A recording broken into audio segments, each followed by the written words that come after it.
그때 우리나라가 IMF라는 것을 맞이했죠.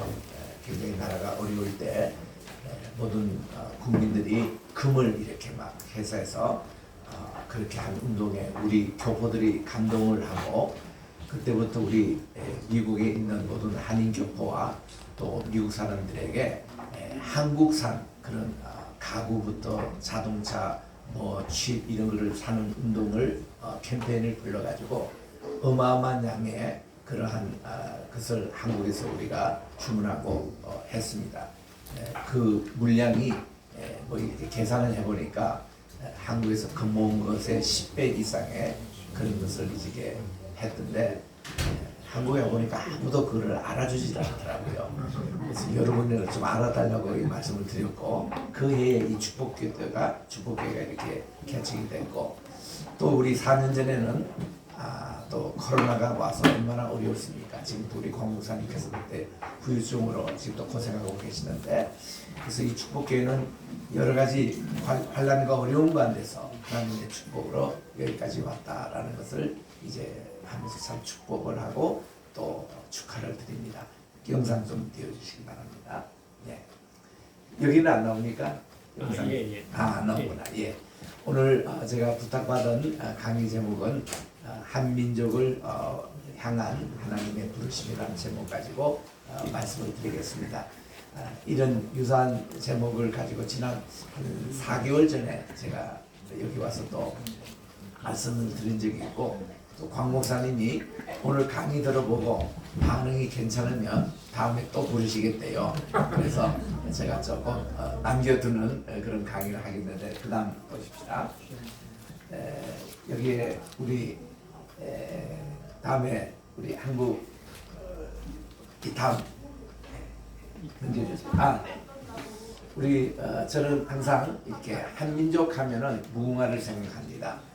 왜냐하면은 우리 한민족은 굉장히 우리 전체 교회사 온 역사에서 아주 특이한 민족이거든요. 저는 1977년부터 고대 금동화 그리고 또 이 순경 고각을 제가 했기 때문에 한 45년 동안 여기에 공부를 했습니다. 또 미국 가서도 유수한 모든 고고학자들을 다 만나서 같이 한민족에 대한 우수성을 소개하는 가운데서 가장 일본이 한국 우리 문화와 동이족 이 문화가 세계의 오리지널 문화라는 것을 알게 됐습니다. 그래서 우리 저는 구약학이 전공인데, 구약을 우리가 연구하다 보면은 하나님은 누구시냐 할 때 첫 번째 나온 게 하나님은 무궁이시다라고 대답을 합니다. 우리 웨스트민스터 신앙 고백에 그렇게 우리 고백하잖아요. 그 무궁이란 단어가 올람이라는 이 단어입니다. 그래서 이 히브리 말로 올람이라는 뜻은 시간과 공간의 초월한 창조하신 분이라는 그런 뜻인데, 여호와 야훼라는 그런 명칭이 그는 기념칭입니다.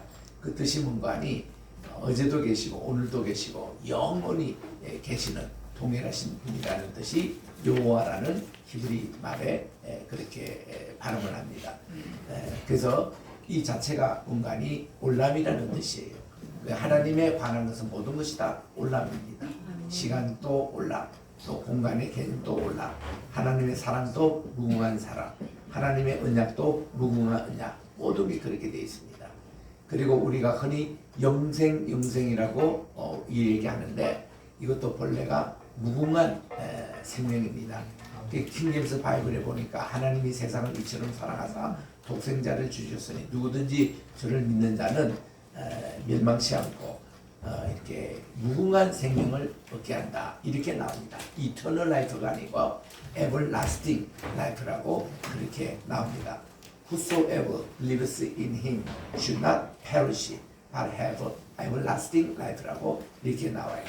그래서 이 무궁한 생명이라는 것은 우리 영혼하고는 좀 다른 개념이 뭔가니, 영혼을 우리 많이 써요, 이 사회에서는. 근데 성경에서는 무궁을 이렇게 쓰는 게 원칙입니다. 왜냐하면 올람이기 때문에.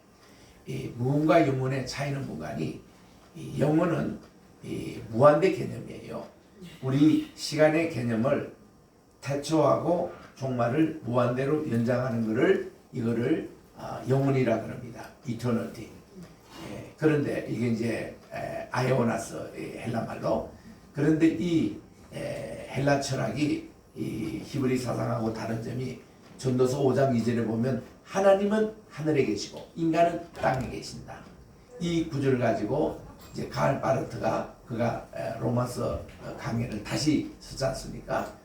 이거는 인본주의와 신본주의는 완전히 차원이 다른 것으로 아무리 인간의 시기를 무한대로 여기 하면은 영혼이라고 하는 헬라 철학이 나오지만은 우리 하나님의 시간과 인간의 시간은 질적으로 틀린다는 거죠. 이게 퀄리티 자체가 틀린다는 겁니다.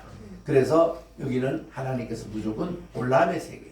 여기는 이제 영혼의 이런 얘기이기 때문에 그래서 이제 우리가 성경 번역을 할 때도 옛날에 다 영혼 이렇게 번역했습니다만은 요즘은 무궁이라는 단어를 많이 써요. 우리 개역 성경에도 무궁이라는 단어를 72번이나 사용하고 있거든요. 이 무궁이라는 말이 많이 사용되고 있습니다. 그래서 요즘은 이제 미안하니까 영혼이라는 개념을 우리 많이 썼는데 무궁이라는 개념 하니까 영혼 무궁이라는 말을 요즘 이렇게 씁니다. 좌우지간 저는 무궁이라는 말을 많이 쓰시라는 거예요. 그래서 저 축도할 때도 그렇고 또한 이제 일반가 할 때도 무궁한 생명 이런 얘기를 많이 했습니다만은 우리 영어에도 보면 ever이라는 말이 무궁이라는 뜻인데 이게 ever, forever 이거를 무궁이라고 반대는 never이라는 말을 쓰잖아요. 맨 밑에 나오는 no ever이라는 말입니다. 그리고 우리 창록도 할 때도 evergreen 또 무궁하다 할 때는 ever flowing flower 그리고 무궁한 생명이 everlasting life 그리고 그 후 늘 다시도 영어 표현을 ever after라는 말을 쓰고 또 ever connected 이게 영원히 이렇게 우리들은 하나님과 우리 간에 연속되어 있다 이런 뜻을 쓰고 ever going, keep going 하는 계속 이제 흐른다는 표현도 ever이라는 말을 씁니다. 그 미국에 사시는 교포인데 그분의 이제 닉네임을 보니까 ever young이라는 말을 쓰더라고요. 이게 영혼의 장인은 젊은이다 이런 말로 이상재 장로님이 70세 됐을 때 YMCA 그분이 우리나라에 운동을 했던 분이지 않습니까? 나는 영원한 젊은이라고 했습니다. 왜냐하면 예수님께서 33세에 부활하시고 승천하셨기 때문에 우리는 그 연세에 머물러 있어서 자기는 70이라고 보지 않고 33세 영원한 청년이다. 그 영어로 표현하면 ever young이거든요. 그래서 이런 ever이라는 용어를 우리는 많이 했습니다. 그 다음에요. 우리 이제 민족들을 이렇게 보면은 우리 지금 현재 세계에 흩어진 모든 민족이 노아 홍수 이후의 민족입니다. 그래서 이게 첫째 아들이 야벳이죠. 두 번째가 함입니다. 세 번째가 셈입니다. 그런데 이 셈이 하나님께 장자의 그런 축복을 받았기 때문에 우리는 이 순서를 셈, 함, 야벳이라는 이런 순서로 하기는 합니다만은 창세기 10장에 보면은 그 지니얼러지 진짜 우리 인류의 그 족보가 나오죠. 10장 1절에 이렇게 셈, 함, 야벳으로 해놓고는 그 순서는 장자 순으로 야벳의 족속은 쭉 나오고 그 다음은 21절부터 셈의 족속이 나오고 그 다음 함의 족속이 이렇게 셈의 족속이 나오고 함의 족속이 이렇게 나옵니다. 셈. 그러니까 우리 장자는 야벳 그리고 차자는 함이고 그리고 세 번째 아들이 셈인데 이 셈은 그 이름 자체가 이름이라는 뜻입니다. 하나님의 이름. 또 하나님께 찬양하는 그런 아들이었습니다. 그래서 이 셈의 장막 같으면 찬양 예배하는 이것 때문에 셈이 장자의 축복을 받게 되죠. 그래서 이 족속을 통해서 하나님이 이 세상에 두 민족을 하나님이 두셨는데 서쪽에는 이스라엘 나라를 두시고 동쪽에는 바로 한민족을 하나님께서 두셨습니다. 그런데 이 서쪽으로 간 이런 그 민족은 벨렉이라는데 이 벨렉 계획을 가다가 시날 평지에서 그 바벨탑을 이렇게 만들고 해서 노아 할아버지가 그쪽으로 끼지 않으셨습니다. 노아 할아버지는 이 욕단을 이렇게 자기 6대손이 욕단을 따라서 동쪽으로 해가 뜨는 곳 하나님께 예배드리러 이쪽으로 오게 됐습니다. 그래서 서쪽으로 간 이 벨렉 민족이 이 동쪽에 있는 이 욕단의 동생을 늘 그리워하는 그런 사상이 이스라엘의 국가에 나옵니다. 이스라엘 오늘날 국가는 1948년 5월 14일 날 시온주의 운동의 열매로 나라가 이제 태어났는데, 그때에 국기를 만드는데 앞에 유프라데스 강과 맨 밑에 나일 강을 두 개 두고 그게 다윗의 별을 이렇게 함으로 다윗과 솔로몬 시대 때의 최대 영토를 다시 회복하는 것이 오늘날 이스라엘의 그런 이제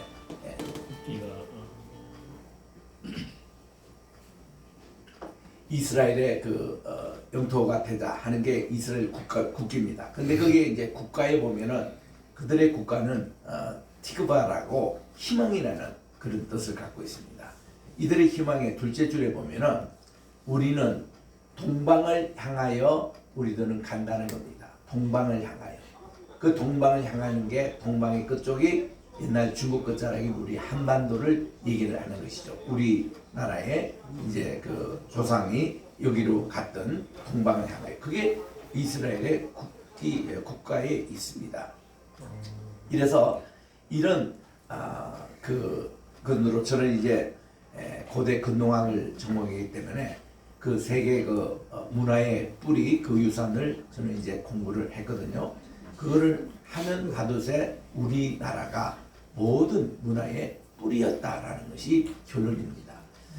저는 아라라산에도 가봤고 또 새로운 시내산으로 발굴됐던 이제 그 라오스산 사우디아라비아에 있는 그 시내산도 가봤고 또 이스라엘에 있는 예루살렘에 있는 성전산도 가봐서 우리 신학교는 이 아라라산과 새로운 발견된 시내산과 또 예루살렘산 세 산을 우리 연구하는 고대 근동학과도 있습니다만은 이런 연구를 이렇게 해보면은 우리 한민족이 하나님께서 부르신 민족이라는 것을 아주 확인할 수가 있습니다. 첫째로 우리나라는요, 이 유대인들, 이스라엘 사람들이 우리나라를 코레아라고 그렇게 부릅니다. 코레아. 그 뜻은 뭔가니 유대인 말로 콜링, 하나님께서 부르신 민족이라는 뜻입니다. 선민이라는 뜻이에요. 이스라엘이라는 그 뜻은 뭔가니 많은 분들이 이스라엘 뜻은 뭐냐 이렇게 할 때는 하나님과 겨루어 이겼다라고 우리 관주 성경 밑에 보면은 이게 주석에 그렇게 나와요. 창세기 28장에 32장에 야곱의 얘기 나올 때. 그런데 이스라엘 뜻이 그 뜻이 아닙니다. 하나님과 싸워서 이겼다라고 하는 뜻이 진짜 맞다면은 기독교 유대교는 완전히 우상 종교예요. 우리가 어떻게 하나님을 이겨 금방지게 하나님께 예배하고 이랬는데 왜 그런 식으로 번역했냐 이거야. 그렇게 가르치는 자유신학입니다. 절대로 여러분 그런 거 쓸데없는 얘기를 하지 마세요. 하나님과 이기다니 말이 됩니까? 하나님의 결론에서 우리가 어떻게 이길 수 있어요? 금방지게. 그런 소리 다시는 하지 말라고요. 이거는 그 뜻이 아니에요. 이스라 할 때 이스라는 것은 이 미완료의 그 요드가 있어요. 그리고 사라라는 것은 뭔가니 왕이라는 뜻입니다. 하나님이 왕이 되신다 이런 뜻이에요. 하나님이 다스리신다. 하나님이 이기신다 이런 뜻입니다. 그 출애굽기 14장 14절에 보면은 앞에는 홍해바다고 뒤에는 이집트 군병이 따라왔을 때에 모세가 백성들에게 여러분 안심하십시오. 하나님이 우리를 위하여 싸우실 것입니다. 그것이 바로 이스라엘이라는 뜻이에요. 그래 하나님이 우리와 함께 하신다. 우리를 위해서 싸워주신다. 하나님이 우리 대신에 다 다스려 주신다. 하나님이 다 하신다. 우리가 찬송가 444장 부를 때 주 예수 우리가 다스려 주십시오 할 때 그런 노래 부르잖아요. 이런 하나님이 다스려 주시고 하나님이 내 왕이 되시고 하나님이 모든 것을 통치해 주시고 이것이 이스라엘 뜻이라 이 말이에요. 그러니까 이제 그런 뜻인데 우리 한국은 꼬레아라고 할 때에 히브리 말 자체가 카라라는 동사에서 나왔는데 이게 분사형이 코레입니다. 그리고 고레야라는 것이 거기에 이제 호격으로 나와요. 이 자체가 하나님이 부르신 민족이라는 것이 이 히브리 말로 그렇게 되어 있습니다. 또 우리 그 선교사님들이 우리나라에 딱 왔을 때에 이 나라 이름이 뭐냐고 했더니 조선이라고 했어요. 그때는 조선의 이름이 세계 아는 사람이 거의 없었습니다. 대한제국으로 이름을 부르다가 이렇게 또 우리 이제 조선이라는 이름으로 우리 500년 동안 썼지 않습니까? 그때 선교사님 이 귀에는 뭐라고 들리는가 하면 조선? 영어거든요. 그게 choose 선택했다. 그리고 chose 과거, 그리고 chosen하면 과거분사예요. 아, 이거는 선택된 민족이다. 선민이구나. 조선. 그래서 이 한국은 와보면 선교사님들이 참 신고해요. 그 사람들이 와오면은 선교지에 오면은 이 사람들이 하나님을 가르쳐 주는데 우리 다 하나님을 알고 있어 벌써. 하나님 다 알고 있어. 또 선교사님이 와서 성경 번역을 해야 되는데 이미 번역된 성경책을 자기들이 들고 온 거예요. 언더우드가 아펜젤라가 한국에 오기 전에 요코하마 일본에 3개월 어디에 있었냐? 그거 일본 미국에 있는 장로교 선교본부와 또 감리교 선교부에서 이 두 분을 파송하면서 여러분들이 한국 바로 가면은 조선말이 안 되니까 조선어를 요코하마에 있는 이수정 선생님에게 배우라고 해서 그렇게 해서 보내가지고 그 집에 갔거든요. 이수정 씨는 그분이 우리 일본의 수신자 출신입니다. 요즘으로 말하면 외교부 참사 정도죠. 그분이 가셔서 그 머문 곳이 일본의 목사님 댁에 머물렀습니다. 그분이 성경책을 이수정 씨에게 선물로 줘서 읽어보라고 했습니다. 일본이 너무 좋거든요. 그래서 이거를 자기가 번역을 하고 싶은데 해서 이거를 마가복음을 번역을 한참 끝내고 있는데 세 사람이 온 거죠. 아펜젤라의 부인이 왔으니까. 그리고 아펜젤라 온두도 세라 사람이 자기 집에 와서 석 달을 머물면서 한국말 조선어를 배우는 거예요. 그래서 거기서 이제 이분들이 이 말을 배우면서 이제 출발할 때 이제 제물포로 출발할 때 이분들에게 마가복음 그 책을 준 겁니다. 그래서 이분들은요 선교사가 자기가 와서 이 나라에 번역해야 될 책이 이미 마가복음이 있는 거예요. 그리고 온두우드가 먼저 도착했잖아요. 우리 흔히 아펜젤라가 먼저 도착했다라고 얘기는 왜 그런가 하면은 1885년 4월 5일 부활절입니다. 오후 3시에 제물포에서 이제 배를 내리는데 그랬습니다. 우리가 이거 아펜젤라가 먼저 도착하면 감리교가 먼저 도착했다고 얘기할 것이고 온두우드가 첫발 뛰면 이거는 이 장로교가 먼저 했다 해서 그들이 한참 고민하고 있는데 고민할 필요가 없죠. 미국에는요 레이디 퍼스트입니다. 항상 여성이 먼저 내리게 돼 있거든요. 그래서 아펜젤라 부인이 먼저 발을 들인 겁니다. 그래서 이 감리교에서는 그렇게 했다고는 얘기하지만 미안하게도요 아펜젤라와 부인이 말이죠 비자를 못 받아온 거예요. 그때 이 비자를 누가 내준 거 아니 알렌이 내줬거든요. 그 지금 연세대학교 세브란스에 본래 우리 황예원에 그게 알렌이 의료 선교를 하고 있는데 그분이 공사 자격을 같이 갖고 있었습니다. 그래서 1882년 한미 수요 조약에 제일 첫 번째 맺고서 첫 번째 비자 받고 온 분이 온두우드 선교사예요. 그래서 이 온두우드는 정식적으로 이 알렌에게 연락해가지고 비자를 좀 발급해라 해서 비자를 받았는데 아펜젤라는 아이고 그렇게 하면은 조선의 나라 이름도 없는데 현장에서 발급해 줄 거다 하는데 알렌이 노했습니다. 그래가지고 이분은 다시 그 제물포에 발만 디뎠지 다시 요코마에 가가지고 한 달 후에 다시 온 거예요. 그래서 감리교는 한 달 후에 이런 비화 스토리를 좀 여러분 아셔야 됩니다. 저는 장로교 목사예요. 그 장로교 목사 온두우드가 먼저 왔고 그분의 이제 세우신 연세대학교에서 제가 공부를 하고 그랬습니다만은 정말 이 온두우드가 이제 와서 보니까요 자기는 마가복음을 들고 왔거든요. 그런데 또 보니까 황제도 솔레에 서상윤 장로님 집에 거기 한국의 최초 한국인이 세운 교회가 있는데 거기서 이미 3년 전서부터 성경을 보고하고 있었어요. 이 성경은 어떻게 됐냐 했더니 서상윤 씨는 인삼 장사였습니다. 그래가지고 인삼을 가지고 중국에 가서 이렇게 청나라에 가서 무역을 했던 분인데 이분이 그게 이제 그 요즘으로 말하면 심양이죠. 거기에 이제 갔더니 동방교회가 있습니다. 그 교회에 세우신 분이 바로 이제 존 로서 선교사님과 존 맥킨타이어 선교사님 두 분이 이게 형부와 이게 매제 관계였죠. 이 두 분이서 거기서 이제 한국말 성경 번역을 하고 있었던 거예요. 서상준 앞에 백홍철 선생님이 계셨어요. 또 다른 두 청년들이 있어가지고 성경을 번역하는데 거기는 요한복음 그리고 이 누가복음, 마태복음 이렇게 해서 쪽복음으로 번역을 하고 있었는데 서상준 씨가 합류를 한 겁니다. 네 번째 청년으로. 그래서 조선어가 되니까 그 한문어를 가지고 번역한 것인데 이 두 존 로스와 존 맥킨타이어 이분들은 다 어디냐면 스코틀랜드 신학교 출신이에요. 그분이 한참 공부하고 있을 때에 배웠던 것이 뭔가니 1866년에 우리나라의 토마스 선교사님, 스코틀랜드 자기 선배님입니다. 신학교 선배. 그분이 한국에 와서 성경을 나눠주다가 대동강에서 이렇게 죽었던 사실을 알게 됐습니다. 그래서 우리는 그 선배님이 피 흘려 죽었던 순교 현장에 이 성경을 번역해서 보고받아 들어오겠다 하고는 10년까지 들어왔는데 조선 땅에 들어올 수 없는 거예요.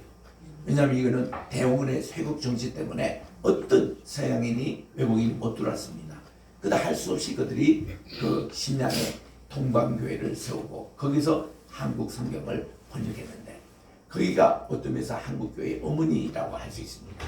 그래서 저는 그때 갈 때마다 또 우리 중국에 가는 우리 목사님들 꼭 거기는 가보라고 얘기합니다. 그러면 아예 한국말로 척조 성경했던 번역이 거기에 다 전시되어 있고 거기에 설명이 다 이렇게 나오는데 참 의미 있는 곳입니다. 여러분도 심양에 가시면 그 동방교회 꼭 가보십시오. 지금 또 거기는요 수천 명이 예배를 드리는데 지난번 코로나 때도 보니까요 그 교회만큼은 2만 명이 예배를 드립니다. 본당 들어가는 게 4천 명밖에 못 들어가기 때문에 다 밖에서 예배를 드려요. 그렇게 지금도 동방교회가 부흥하고 있거든요. 그래서 이게 사실인데 거기서 쪽복음을 이렇게 한국의 의주를 통해 가지고 밀반입해 가지고 소래라는 곳에서 이렇게 성경을 보급했습니다. 오늘 우리 기도원협에서 너무나도 저도 기도원협의 후원자인데 너무 감사합니다. 그래서 이 그분들이 이 솔레 여기에서 성경 보급을 했거든요. 그게 기역자 교회 아닙니까? 제가 공부했던 그 총신대 보면은 두 개 캠퍼스가 있는데 사당 캠퍼스가 있고 양진 캠퍼스가 있어요. 양진 캠퍼스에 가면은 거기 우리 기숙사들도 다 있고 거기서 이제 학생들이 공부하고 그러는 곳인데 거기 들어가는 입구에 보면 박윤수 목사님이 5개 교훈 이렇게 한 거 기억하고 그리고 왼편에 보면은 언덕 위에 이게 교회 기억자 교회가 있는데 그게 솔레교회를 그대로 복원한 교회입니다. 참 그거 의미 있는 곳인데 거기 또 여러분 한번 꼭 가보시기 바랍니다. 거기 서상은 장로님이 교회를 그렇게 세우시고 그리고는 성경을 어떻게 보급했냐면은 보부상을 통해서 그때는 우리가 대한제국이 너무 빚이 많아가지고 국채 보상운동을 교회에서 시작했습니다. 그래서 우리 담배 우리 먹지 말고 우리 술 마시지 말자 해서 교회에서 먼저 금연운동과 금주운동, 절제운동을 해서 그 돈 남을 가지고 다 국가에 빚을 갚는데 우리가 했습니다. 그리고 많은 보부상인들이 보부상이라는 게 그 보따리 장사 아닙니까?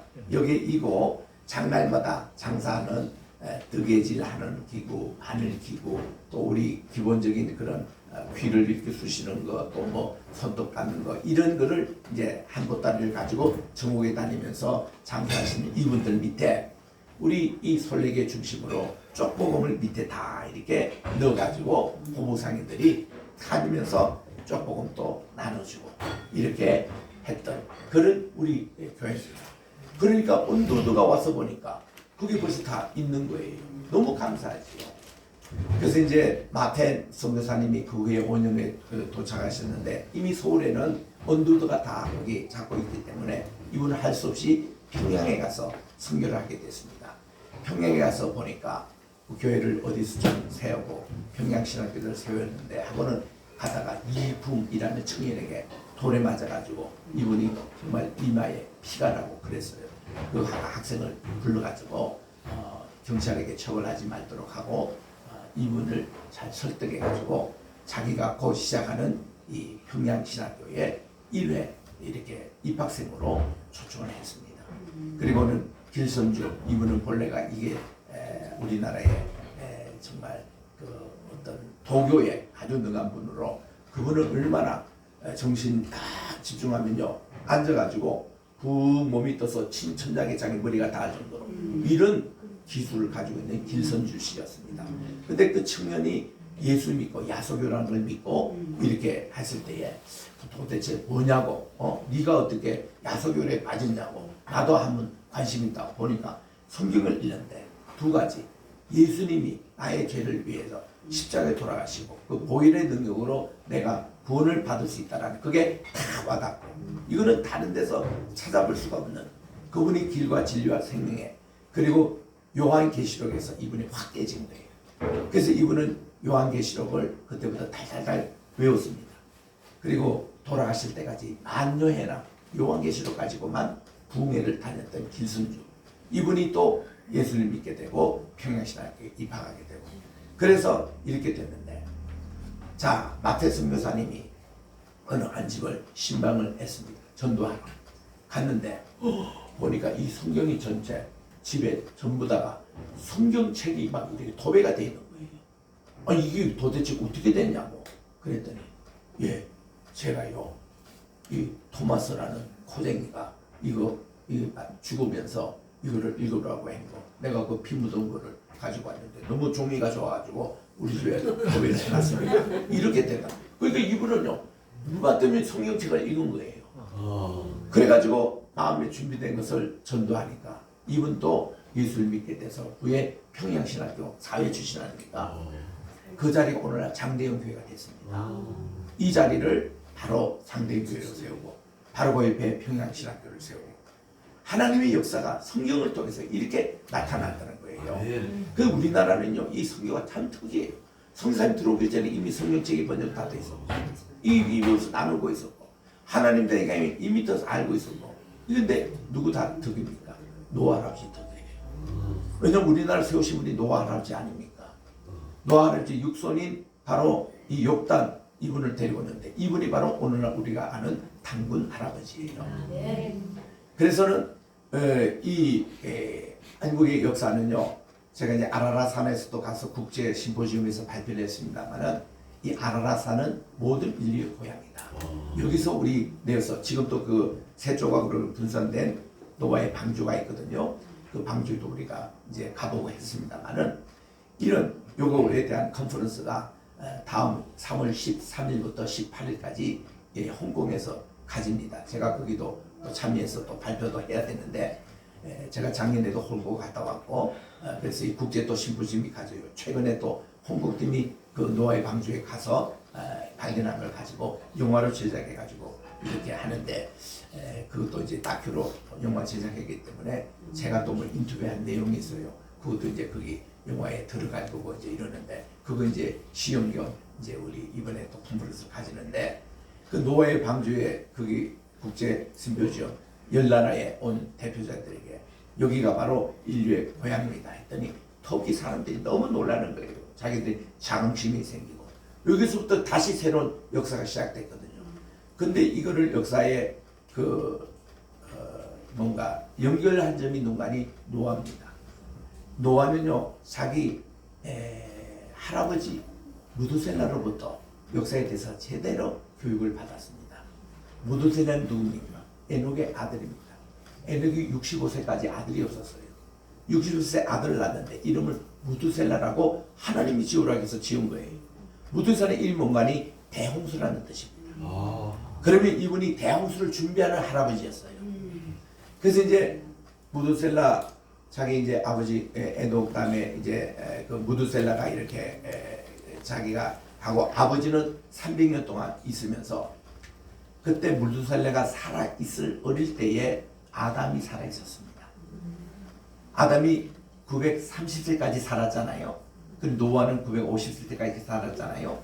노아가 600세 홍수 나고 601세 방주에서 나와가지고 그분이 나머지 350년 정도 이 생애를 이제 한국에 와서 이분이 살아신 거예요. 그게 이제 동유적 문화가 된 것이고 그분이 만든 것이 한문입니다. 그분이 만든 것이 오늘 한글입니다. 이게 한글 한문은요, 이게 노아 홍수 이후에 아주 오래전부터 바벨론의 바벨탑을 쌓을 때 구음이 하나였더라 할 때 그때 구음이 뭐냐? 굉장히 한글과 가까운 구음이에요. 그게 이제 고대 히브리어보다도 더 오래된 게 이 한글입니다. 그래서 이 한글과 또 한문이 우리말 있죠? 이 말이 이게 바로 우리 한국 사람 걱정하시지 않는 게 바벨탑 이전에 언어가 한국말이었어요. 그게 아주 가깝습니다. 한국말에. 예? 오늘날 이 한국어는요 많이 좀 발달된 한국어고 우리 누구라는 치과 의사인데 이분은 뭐를 연구했냐면은 우리나라 신라 시대 때 썼던 한국어 있죠. 옛날에 이두어 그 언어하고 옛날 바빌론 탑 그 이전에 있었던 거하고 많이 공통점을 찾아가지고 히브리 언어와 우리가 500단어가 같다는 것을 찾아낸 분이에요. 또 지금은 돌아가셨습니다만 조철수 박사님은 슈메르 언어의 300언어가 우리와 같다는 것을 찾아냈습니다. 뭐는 문화의 그 기점과 뿌리가 한국이에요. 할렐루야. 여러분은 한국만 방문하시는데 제가 이런 얘기 다른 나라 가서 하면 박수치면 안 돼요. 제가 이런 식에서 모스크바에도 가서 얘기하고 멕시코에서 브라질도 얘기하고 아프리카 가는데 한국 사람만 맹맹해 막. 이거 왜냐면요 여러분들이 식민주의 교육 때문에 그런 거예요. 한국어는 아무것도 아니다 별도마다. 그래서 나는 어릴 때도 우리 한국이 말이죠 전부 다 이 모습이 토끼라고 배웠어요. 영일만 꼭대기가 토끼꼬기라고 배웠는데 영일만 가니까요 토끼꼬리 하니까 발끈하더니 이게 호미곶인데 왜 이거는 호랑이 꼬리인데 왜 토끼다. 그 마음이 깜짝 놀라가지고 보니까 원래 한국이요 호랑이 그건데 이게 신치호 선생님도 얘기했고 최남 선생님도 얘기했고 다 우리 호랑이인데 일본 놈들이 그거를 토끼로 바꿨더라고. 그 한두 번이 아니에요. 일본 사람들이 그렇게 바꾼 게. 그래서 이제 그거를 더 들은 거기 때문에 이런 얘기를 내가 연찬에 10년 전에 한국 와서 기독교인으로서 초등학교 선생님부터 대학원까지 제 선생님들 모임이 한 2만 명이 했더라고요. 그리고 1년마다 한 번씩 모이는데 마침 그때 울산대학교에서 이제 연찬에게서 저를 주방서로 해서 1시간 반 동안 내 이런 얘기를 해줬습니다.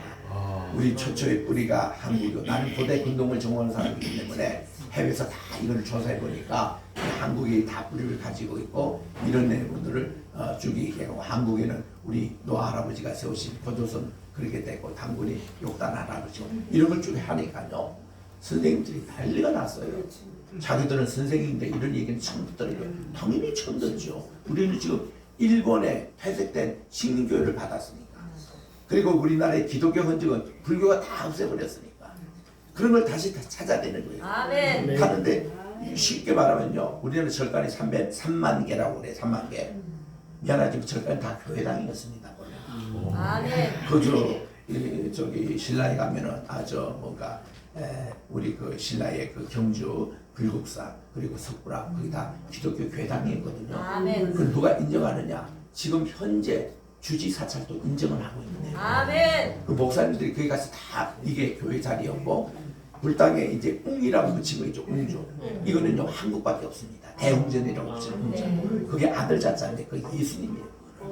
예수님 그 자리에 있고 이 부처를 지금 만들어가는 게 이구상입니다. 이거 다 없애버리고 다 이 교회당으로.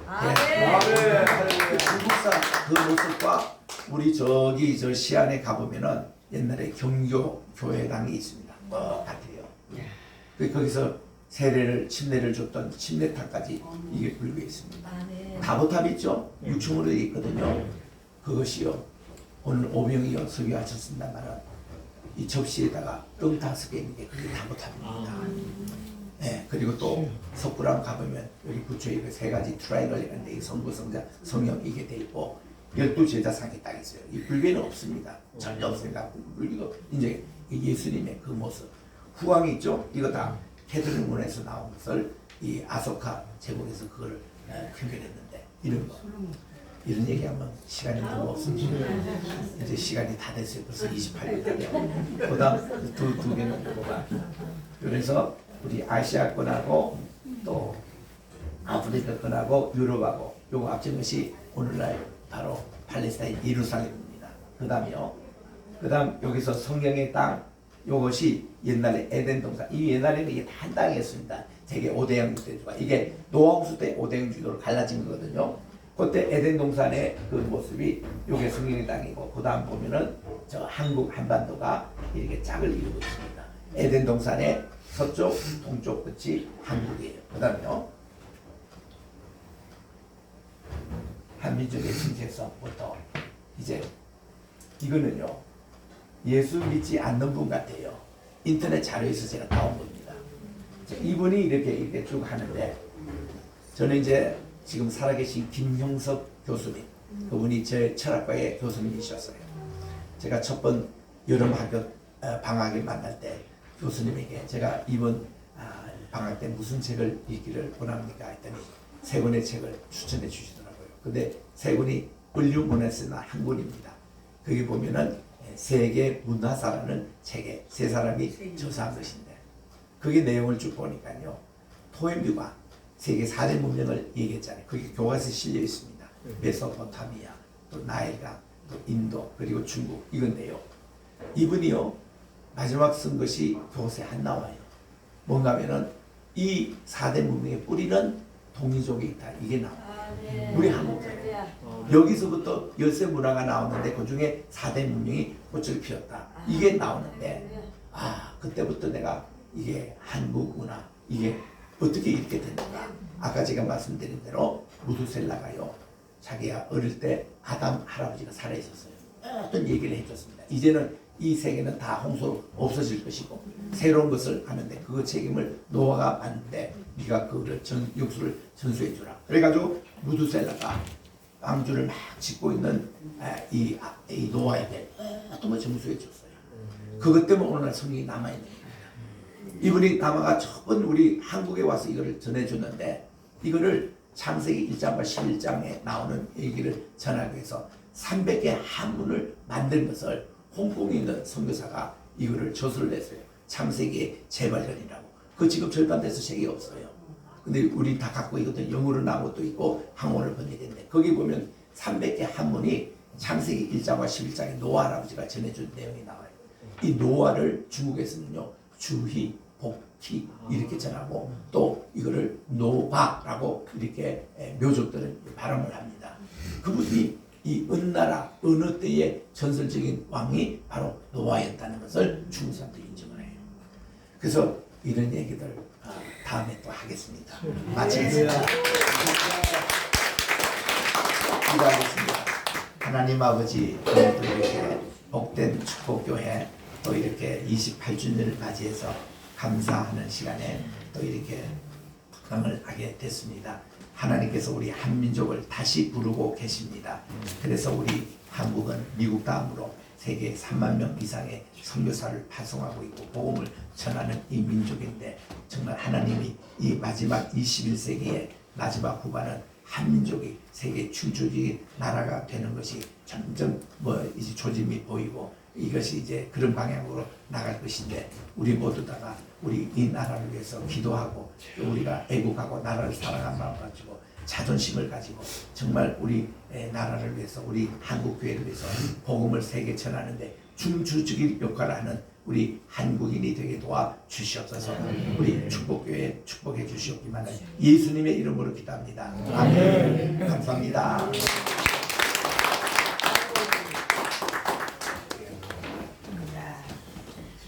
할렐루야. 신나시죠? 아멘.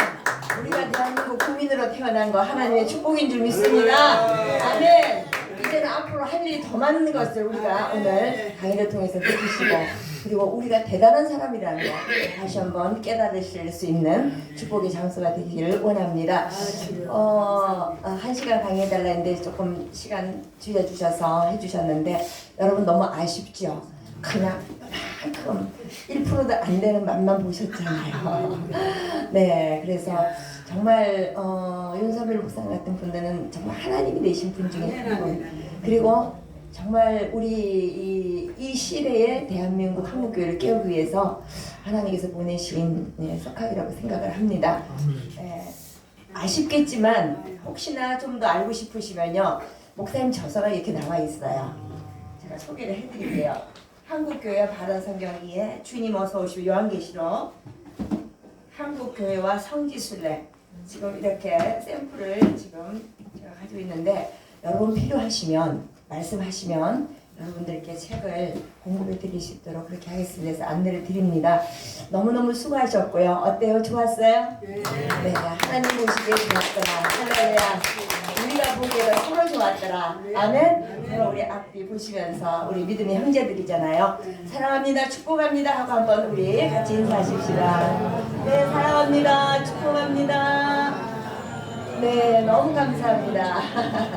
이제 이 자리에서 우리가 식사를 할 거거든요. 이제 식사 준비가 됐는데